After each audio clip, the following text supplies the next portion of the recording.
Si je suis très endetté, puis-je cesser temporairement de payer la dîme, jusqu'à ce que j'ai tout remboursé?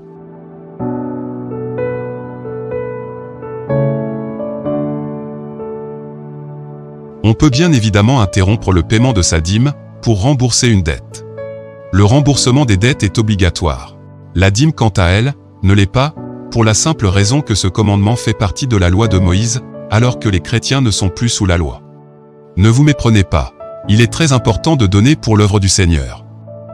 Le sacrifice financier fait partie de l'appel de Dieu pour tous les chrétiens. Si vous ne pouvez tout simplement pas rembourser une dette, tout en continuant de payer votre dîme, il n'y a rien de mal à réduire temporairement ces dons, ou à les interrompre totalement, afin de rembourser ce que vous devez. Notre seul devoir inaltérable les uns à l'égard des autres, est de nous aimer les uns les autres, et de faire aux autres ce que nous voudrions qu'ils fassent pour nous. Nous voulons tous que les autres nous remboursent ce qu'ils nous doivent. Par conséquent, en tant que chrétien, ne devez rien à personne, si ce n'est de vous aimer les uns les autres, car celui qui aime les autres, a accompli la loi. Ne devez rien à personne, si ce n'est de vous aimer les uns les autres, car celui qui aime les autres a accompli la loi. En effet, les commandements, tu ne commettras point d'adultère, tu ne tueras point, tu ne déroberas point, tu ne convoiteras point, et ce qu'il peut encore y avoir, se résume dans cette parole. Tu aimeras ton prochain comme toi-même. L'amour ne fait point de mal au prochain. L'amour est donc l'accomplissement de la loi. La loi de la dîme dans l'Ancienne Alliance était le moyen choisi par Dieu afin de pourvoir aux besoins des prêtres de la tribu de Lévi, qui avaient besoin de soutien pour leur ministère au temple et pour aider les pauvres. Lorsque tu auras achevé de lever toute la dîme de tes produits, la 3e année, l'année de la dîme, tu la donneras aux Lévites, à l'étranger, à l'orphelin et à la veuve, et ils mangeront et se rassasieront dans tes portes. C'est pourquoi, quand les Israélites ont cessé de donner la dîme, Dieu les a avertis en disant: Un homme trompe-t-il Dieu? Car vous me trompez, et vous dites: En quoi t'avons-nous trompé? Dans les dîmes et les offrandes.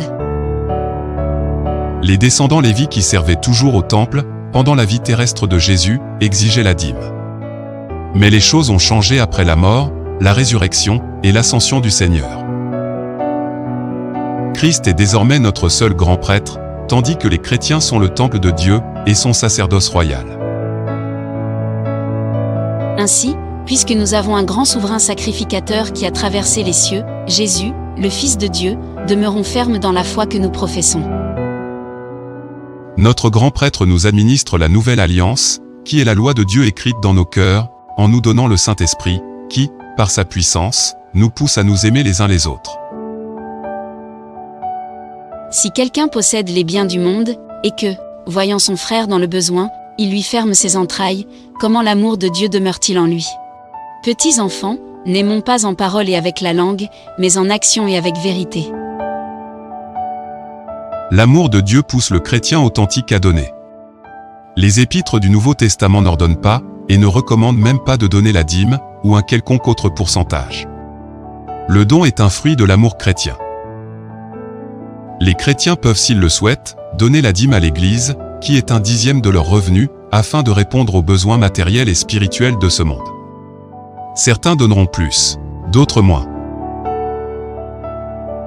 Que chacun de vous, le premier jour de la semaine, mette à part chez lui ce qu'il pourra, selon sa prospérité, afin qu'on n'attende pas mon arrivée pour recueillir les dons. Les chrétiens ne doivent pas garder leur argent pour eux, mais le donner selon ce que Dieu leur demande. La récompense est bien plus élevée que le prix à payer. En résumé, gardons ce verset qui dit ceci: Celui qui sème peu, moissonnera peu. Et celui qui sème abondamment, moissonnera abondamment.